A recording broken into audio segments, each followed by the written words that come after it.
playing on a budget. Haven't done this in a while. DBS playing on a budget, right?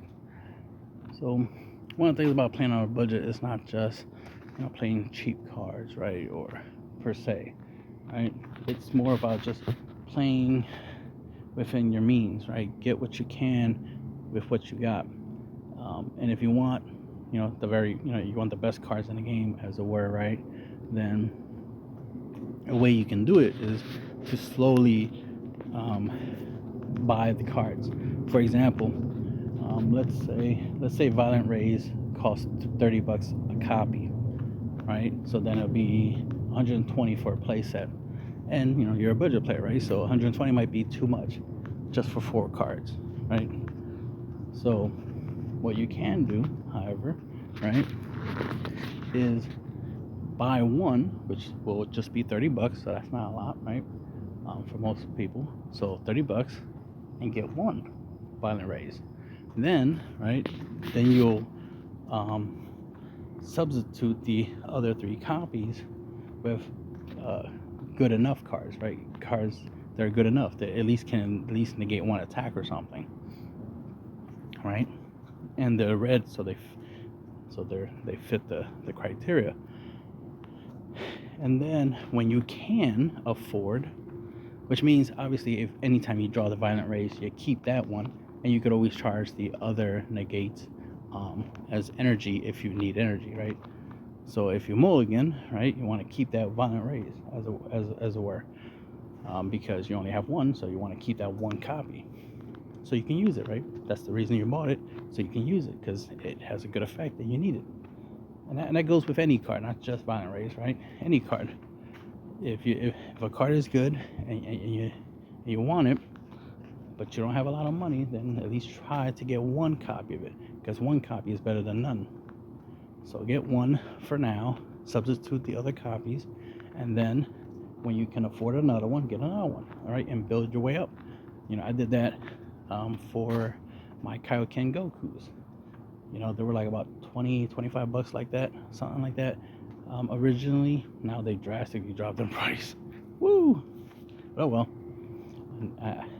I needed them, and I got them. So I bought one at a time.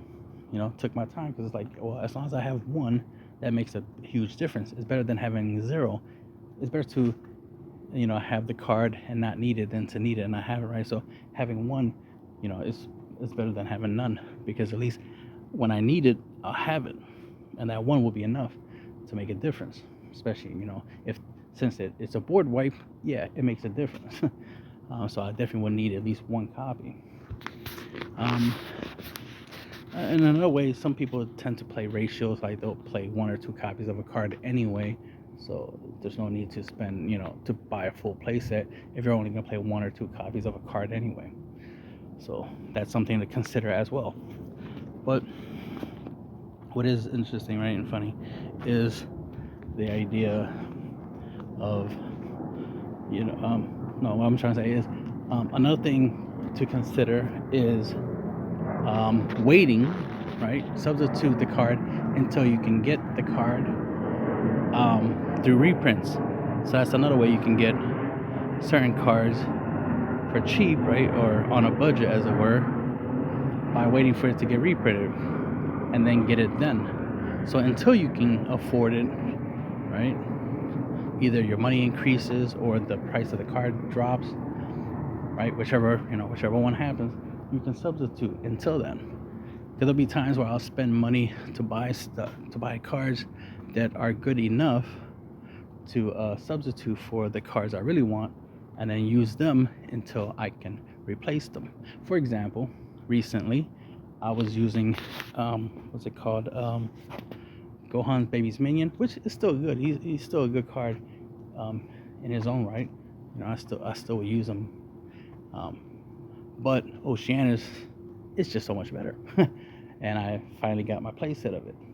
So I got my playset of Oceanus, which is in my Hatchet deck, obviously. But I will obviously use it in many, many decks. So it's my generic topo, even though I do actually own topo. But it's my generic topo, so that I don't have to splash red into decks just to try to get a topo-like effect. Plus, ironically, she is in many ways better than Topo, which is why she is my, Topo, as it were. So she's my Floodgate Negate that I can splash in any deck, and I have a playset, so obviously I can put her in any deck in any number ratio that I want. Obviously it'll just be four copies in every deck, obviously, right? So now since I have it, I can always use it. Oh, that's another thing. That leads to the idea of evergreen. Buying cards that are super generic that you could put it in any deck, so it's worth buying, worth paying good money for, because you can always use it, so you save a lot of money, especially if you're a budget player.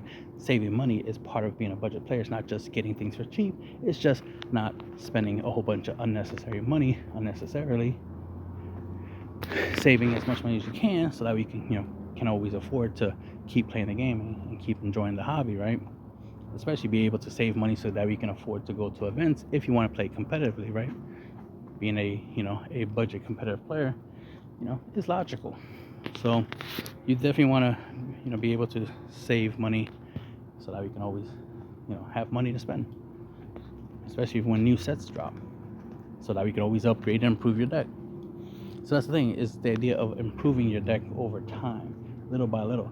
And sometimes you might realize that you might not need, like, let's say you bought some Topos, right, which was cool and all, right, but then you realize, oh man, Oceanus is better, like in my situation. So then it's like, yeah, I need to buy some Oceanus, and then you slowly build up to buying the Oceanus and then go from there, right? So saving money, so that's why it's like you want to look for, like I said, evergreen stuff that is generic and you can play for a long time. You also have to take bannings, erratas to account, like the possibility that a card will get banned or errata. So you gotta look, especially as a budget player, you definitely gotta keep an eye out for that kind of stuff, because you don't want to buy something and then it ends up being kind of worthless. I use myself as an example, a recent situation where my full power freezers got errated, obviously, right? So now it doesn't hit tokens. So now it's like, oh man, that's what I wanted to use it for, was to hit tokens and mill my opponent and stuff, because I like that strategy. Especially, I do have the cards for doing the Android 18 mill, so I do have the cards for it, and full power freezer was like the only thing really missing from the strategy. And then bang, it got errated. And it's like, that sucks. I did find a new card, if I'm right. I have a playset of it already that can replace him for the strategy, because it can hit tokens. So there is a way to substitute, and a way to can still play Android 18 mil. So whenever I get a chance, I'll try to slap that deck together, and obviously make a deck profile of it. And if I have the time, do some gameplays just to showcase the deck. But yeah, as you can see, like, the idea of, like, the thing about budgeting is not just, like I said, being cheap or anything like that. But it's a good idea to save money, right? You don't waste your money. Try to save as much of it as possible. But it's also, being a budget player has its benefits in the fact that you are always willing to look at alternatives, always willing to look at other possibilities, other cards that could be useful. Because if something like an errata or a banning of a card happens, it's good to have alternatives, have other cards you could play instead, especially if it took a long time for you to try to get a certain card, and then that card gets hit. Then you're like, that card got hit, well, I don't have to buy it no more. That saved me money. I don't have to buy that card no more. But I want what that card can do. So what else can do what that card does that I can't afford, right? And get that instead, because it'll be good enough. So that kind of mindset. And one of the things about being a budget player is creativity, the ability to make something that's perceived as not being good, which is why it's cheap, right? And make it good, you know. Seeing value in what other people don't see value in is, you know, one of the things of being a budget player, is that you will see value in cheaper cards, right? You'll see value in cards whose abilities and powers might be subpar, or, you know, whack, as some people might say, compared to other cards, but you see that it does have potential, you know, and you make the most of it. You know, just like, for example, there's ultimates that are very generic, very good, you know, evergreen cards that you can always use, especially if you play a certain color. Like, let me remove that. Obviously, I'm trying to get me some Golden Avengers, right? So I got me some Golden Avengers up here, ready to be purchased for less than $50, you know. And it's a playset, so less than $50, I get a playset of the almighty Golden Avenger, which, if I use it right, it itself is a win con, right? Because obviously we're going to try to use it for its counter. It's been a long time since I made a deck using him, and it's been a long time since I, you know, thought about buying him. So it's like, now it's like, oh, I guess now is the time. He is a lot cheaper, and he's a lot cheaper today than he was yesterday, because somebody listed, you know, 2 copies for $10. So, you know what I mean? Like, the funny thing is, I could just buy these 2 copies, because they're, you know, $10 each, right? Plus $2 shipping. Buy those 2 copies, and then wait until somebody else also sells them for $10 each, right? And get the other 2 copies. So I don't have to get the $12.90. I don't have to get the 2 copies for $12.90, which is an extra 20. I'll say $26. So instead of paying an extra 26 for 2 more, I could pay 22 essentially for 2 more.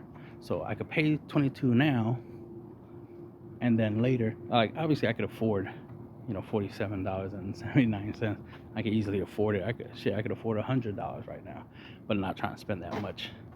It's not necessary. I'm just saying I can. But just because I can doesn't mean I have to. Obviously, I can choose to spend how much I want, right? Now, I do see value in the card. The card is good. It definitely can win me a lot of matches, right? So why wouldn't you, you know, invest in it? So this is definitely a good investment right here. And right now it's already at a good price. So I am definitely going to buy. I'm gonna buy both. I'm gonna buy all 4 copies, obviously,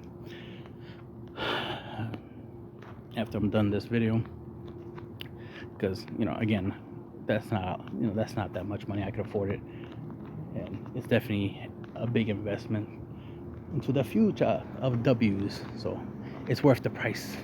It's worth the price. And that's the other thing, you know, about being a budget player, is that, you know, you want to get your money's worth, right? So you want to get more for less, as they say. More for less is better than paying more for less. Because it's funny, some people will spend like $1,000 on a deck and still take a whole bunch of L's. I'm playing the best deck in the format. Yeah, and you keep losing in the format. So what does that say? You're playing the quote-unquote best deck, and you spend a lot of money on the quote-unquote best deck, but you're still taking a lot of L's.